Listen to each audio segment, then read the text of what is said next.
Salutations, ladies and gentlemen, Mr. V back with another casted game of Age of Empires 3, and here we are on Deccan, my least favorite map. I've despised this map, even since the Asian Dynasty days. All the extra resources, the middle plateau, all of the laming potential on this map. It's just so succulent. But here we are, high-level game, to answer a very, very important question, and that is the United States still a top-tier Civ? Now, I think we can all agree that it is no longer number one. Pre-patch, it was almost brokenly strong, and now post-patch, it seems to be have fallen down a couple of ranks in the ladder. We're seeing a lot of claims that Brit is now the top Civ. Others say that Aztec is now the top Civ, or Otto is now the top Civ, or even the French 1210 is the best build in the game, which... Okay, I don't agree, but yeah, I think it's safe to say that the United States has fallen out of the number one debate. But I did want to check in because I haven't casted a United States game in a long time and see, are these guys, if not the best, still quite strong? So we're looking at, I think, a 1900 2K ELO game here. We want to see, the United States and its opponent, playing at their best, right? To get a true barometer of where the Civ is. And in the south of the map, playing in the color red as the United States, we have It's All One Fever Dream, who must be playing under a Smurf name. I don't know who the player is, and I'm going to give an unpopular opinion here. I don't think Smurf names should be allowed. I think you pick a username and you got to stick with it, because all of this Smurf changing, naming, it makes it so hard to tell which players are playing which, I mean, unless you keep up with all of their different Smurf names, it can just be difficult. But you know what? It's free game, free country, so name yourself whatever you want. It's just frustrating for me. But Fever Dream is sending capitalism as his first card, already going up to age 2. Of course, in Deccan, you get those starting resources, which makes a quick age up almost automatic. And he's playing against a Civ, which I think is going to be an excellent measure, because if you can beat this Civ on Deccan, you got to be at least somewhat good. It is the Ottomans being helmed by Uthrid in the north of the map in the color blue, and Uthrid already over halfway aged with the Quartermaster, and it's not even the 3-minute mark yet. Sent 3 Yoriks as his first card and has a deck called Cav Abus, and the Ottoman Lame is on full display. Look at the sheer amount of age 3 and age 4 cards, not a single age 2 unit card. And I think we're going to be seeing heavy artillery, cav archer, and maybe even a little Sipahi, maybe a little Abus gun, picking up 70 wood as well. Both players going for an early trading post. And the thing I like about Deccan, and I think a lot of high-level players do this, is if they go for a second trading post, they always go one side and then the other, because that makes the enemy attack so much harder to pull off if they want to harass your trading posts, right? If they want to harass 2 trading posts and you build them next to each other, that's really easy. But if you build them on opposite sides of the map, it makes it a lot tougher for them to harass your economy, and it buys you a lot more time. And Uthrid going with the stable start, interesting. So might be going for like a 5 Delhi semi-FF maybe, going with 5 Yoriks. He's probably immediately going to follow that up with 700 coin. And let's take a look at what Fever Dream is doing here. What did he go with as his second card? Ooh, went with Dutch immigrants. Okay, so even in the U.S. game, I get to see a little bit of my precious Dutch. I love it. It costs 300 coin. It does send you a bank, and I think it improves the amount of coin that's actually in the mines. And I think it actually buffs your villager gather rate as well. So really, really good card. And you know what immigrant card the US goes with can kind of be a tell of what strategy they're going to go with. But because I don't know the United States very well, I don't really know what those tells are just yet. I got to do more research on like what the different immigrant builds entail. But he did build a church and is probably, he's going with the Pennsylvania Pound, which if I remember right, that increases your gather rate even more. And he's got 5 regulars on the map. These guys are such a good unit. 150 HP, 25 ranged attack. And in mass with upgrades, these guys can be absolutely devastating. And let's take a look. What is Uthrid doing here? Uthrid did send 700 coin and is already getting close to having the amount of resources to age up. And it's only the 5-minute mark. Just absolutely insane. And that's on top of getting 5 delis. So this is not even a naked FF. But we see the Minutemen coming out here, and the regular's going to try to cut off the delis at the pass. This could be a really nice trade for Fever Dream. He's going to get 2 volleys, kill 1 deli, and now 1 is on very low health. A really nice catch there. Good defense. I don't think the delis were able to grab any kills, but that does buy U.S.A enough time to click up with the Exiled Prince, and we'll have to see what his composition is after that. It doesn't look like Fever Dream is macroing for H3 really at all. He did send 700 wood, got up a second TP, and now sending Tammany Festival. So he's going to be getting a native embassy, and he's going to be getting the CDBs out of that. Could be training Kree trackers as well, though I don't know why if you already have sharpshooters. Gonna be picking up, what is this? Ooh, 180 coin. That is a beautiful treasure. I love that. That is the mark of a high-level player, right? Like, watch games mid-level, low-level, high-level, and the thing you'll realize about the high levels that you don't see in other games is that high-level players are never idle with their military units. Their military units are always doing something, either sieging stuff, taking treasures, attacking, raiding. They're never just sitting in the base, which when you look at a lot of low elo games, you'll see a lot of that, right? You know, somebody will ship 8 crossbows and then the 8 crossbows will just sit under the TC, which is a huge waste of resources.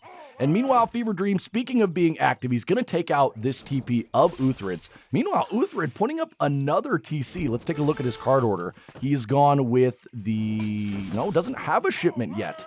In H3, he did ship 700 wood, used that to get down a TC, and is going to follow that up with 1,000 wood. So looking to put down a ton of infrastructure here. Still has 4 delis and getting out the veteran cavalry archer. These guys, they used to be kind of a laughable unit back in the legacy days. Like, you hardly ever saw people seriously mass cav archers unless it was a desperate situation. But now, I think with the buffs they've gotten in DE and just the different types of builds, these guys have really come into their own as a nice unit, which I love to see.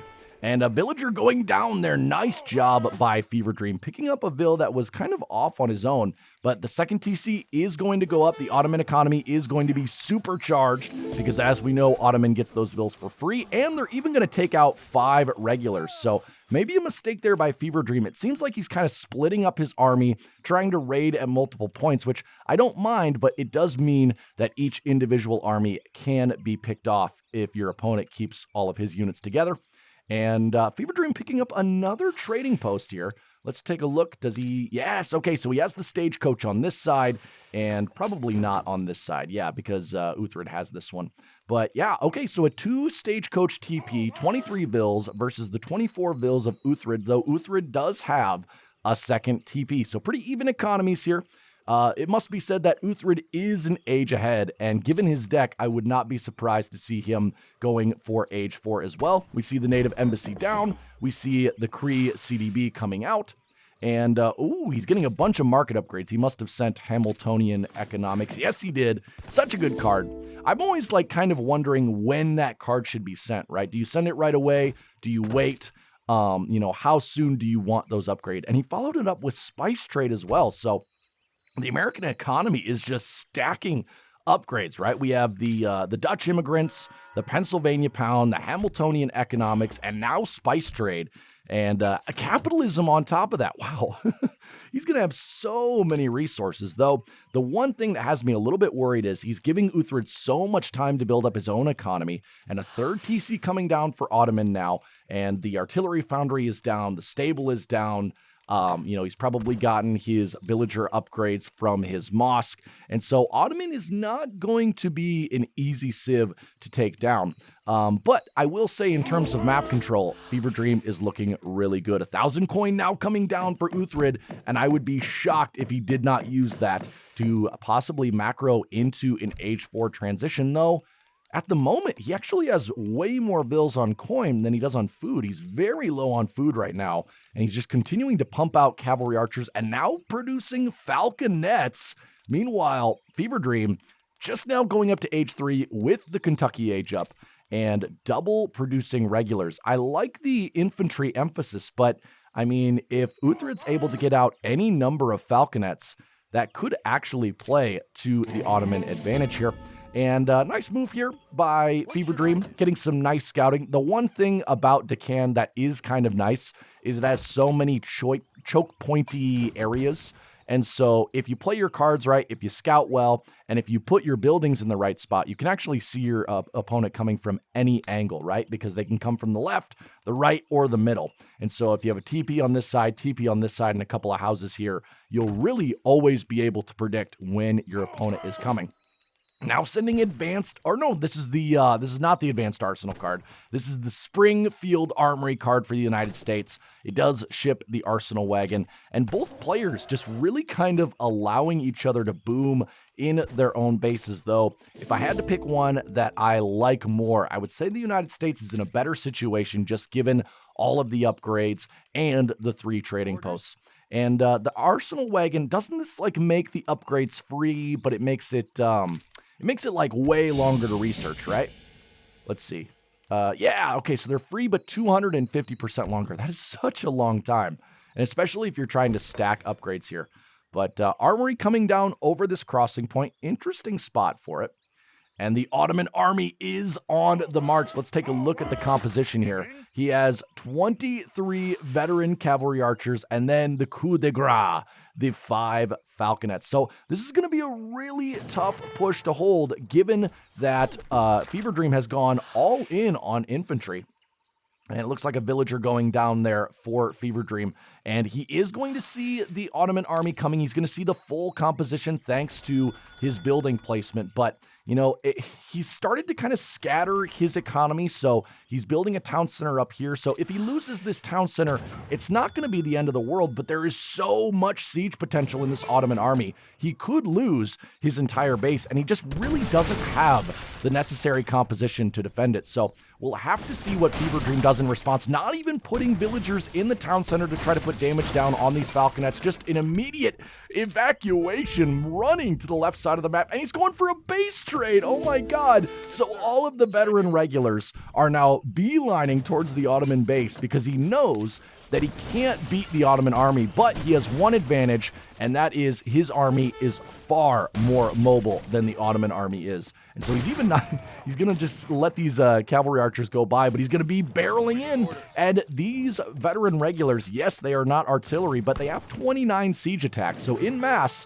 they can rip down buildings pretty quickly themselves. And we have 2 sections coming in. This section has 24 regulars. This one has 24. So about 50 in total. And we'll have to see what he goes for here. He's just beelining for the town center. And what is Uthred doing in response? Uthred is marching back. He completely stops his siege of the American base after taking down a town center and a barracks. And he wants to make sure that he can save his town center and his villagers. Oh no, 1 villager going down, 2 villagers going down. And out come the Bashi bazooks as well. But Fever Dream is going to stay here. He's committed, a 3rd villager going down. And now it's a slaughter. 4 villagers going down, 5 villagers going down, 6, maybe 7, and another one, 8. Oh my god, what a raid here by Fever Dream. 9 villagers going down for Uthred, and now it's 30 vills for United States, only 33 for Ottoman. And wow, he really negated a lot of that early advantage that Uthred took with the 3 town centers. And because his army is split, yes, it is weaker, but it also makes it a lot harder for Uthred to commit because he's got to keep these falconets protected, and he also wants to be able to move around, defend everywhere at once. But, you know, because of the artillery component of his army, he is quite immobile. So a bit of a weird mix here, right? He's got a very, very fast unit in the cav archers, but they always have to be escorting his main killing power, which is the artillery. I mean, that's like, what is that? That's over 2,500 resources investment. So he definitely wants to keep those protected. He doesn't want those getting hooked by like 5 Hussar or, you know, Carbine Cav or anything that comes out. But I don't think we're going to be seeing any cav here from Fever Dream. He's now sending 8 regulars. He's still double producing regulars, and he's trying to research all of these free arsenal techs as quickly as possible. Paper cartridge followed by flintlock. And so I don't know if I agree totally with the complete emphasis on infantry here, but it might work out for him. Falconets getting unpacked. Are they going to get a volley off? Oh, baby. That was juicy. And the regulars, a lot of them going down here. But you have to remember, these regulars, they have been buffed quite significantly, and this group is now back, and they've come for the town center. They said, we ain't done yet, all right?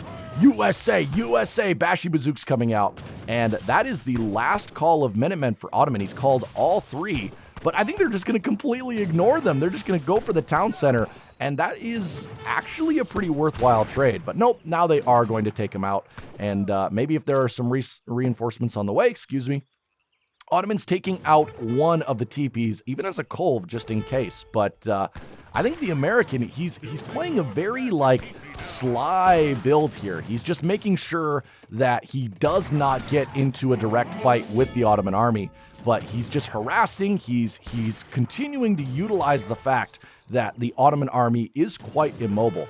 I would love to see Uthrid pair off at least half of his cavalry archers. I think moving his army all as one is what's costing him a lot here. He's going to lose this town center for sure, and Fever Dream might even get out of here scot-free. He's going to do it. He's going to get out, and he's going to suffer almost no losses. More regulars here, and look at Uthrid. He just keeps going back and forth. Look at how much walking this army has done. Okay, it walked all the way across the map to attack the American town. It walked all the way back. It walked all the way left. It walked back right, and now it's going back left. And all the while, that army is getting no use. Meanwhile, Fever Dream, while his army is smaller, it's weaker, it has been getting a lot of damage in. And so now what do we see on the map? We see 45 regulars on this side, and we see 18 regulars on this side. So the American economy is really starting to take off. A second town center now coming down. So both players will be on two town centers unless Uthrid sees it. He's putting up a fort here on the middle of the plateau. A bit defensive, this fort is. He could definitely push it farther, but I think he knows the regulars are out. And ow, the Falconets gonna get off a shot. But honestly, did not do as much damage as I thought. Oh, the Culverin! Ooh, baby, a double hit with the 3 Culverins. Where did he get those? I didn't even see those in development. And now the two armies are combining, and regular versus Cav Archer without the artillery support is actually going to go very well for the Americans, and the Falconets have to run. And where is the Culverin for Ottoman? The fort is here, but it's not going to be able to do enough damage. There are some Abyss guns, but there are not enough in mass to deal with these very upgraded regulars. These guys have 225 HP, 37 ranged attack, and 20% melee resist. So these guys cannot just be battered down like ruskets. These guys are very tanky, and the veteran cavalry archers are getting massacred. Meanwhile, the Culverins and the other half of the regulars dealing with the Falconets, dealing with the fort. And what a turnaround in military power for the United States. And what else did he send? Oh, he sent the United States Army as well. So these guys were even further upgraded. Think about this, okay? They had the veteran upgrade. They had Springfield Armory with all of those free upgrades as well. Paper cartridge, flintlock, and then another 15% upgrade on top of that with the United States Army. So these regulars, I don't know if Uthrid thought that these guys could just be bowled over, but they absolutely mauled the Ottoman army. And wow, what an awesome game by Fever Dream. I loved that strategy. I think if I had been in his shoes, I would have immediately tried to defend my base, and the Ottoman army would have just bowled me over, and I would have lost. And so that high IQ play to go for his base and use his army's mobility against the immobility of the Ottomans, I thought was just really, really well done. That was so fun to see. So often you see the players just go head on, but this kind of cat and mouse sort of game, really, really entertaining. I hope you guys enjoyed it, but let's take a look in more detail. Follow me to the post game. All right, ladies and gentlemen, here we are in the post game, and look at the power of the American economy. Capitalism piled on with Dutch immigrants and all of those free upgrades from Hamiltonian economics. I think, you know, the United States pre-patch was this kind of rushy, FFy civ, but I think the United States is now starting to find its place as maybe more of a boomy civ, maybe age 2 timing, age 3 timing, and if they're allowed to let all of those upgrades manifest and start paying off, man, are they scary. I don't think they're as, potent as Brits are with their classic manor boom, but the people that think the United States was just nerfed into the ground, you are wrong. They are still a very, very strong civ, though maybe not the strongest anymore. I definitely see some weaknesses there. There were a couple of times where Uthred could have certainly rolled over Fever Dream, but I think Fever Dream played that so well. The IQ was so high there, going for the base trade, picking off villagers here, taking a building there, and just using the mobility of his army compared to the immobility of Uthred. And I think Uthred's big mistake here was not his economy,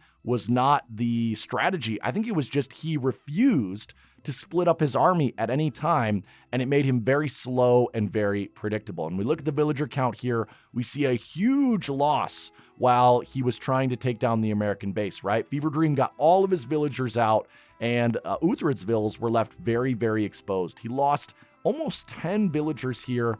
He lost another like 3 or 4 here, another one here, and then another 3 or 4 here.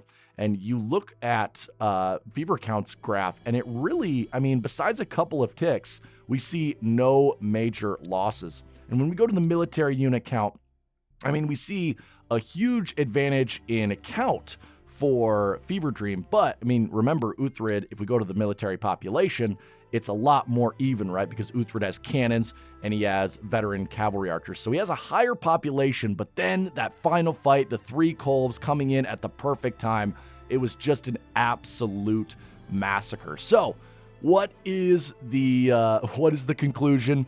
The United States, it is still an S-tier civ, in my opinion. I don't think they're the strongest civ in the game anymore. I think that either goes to Aztec or Britain, but man, do not sleep on America.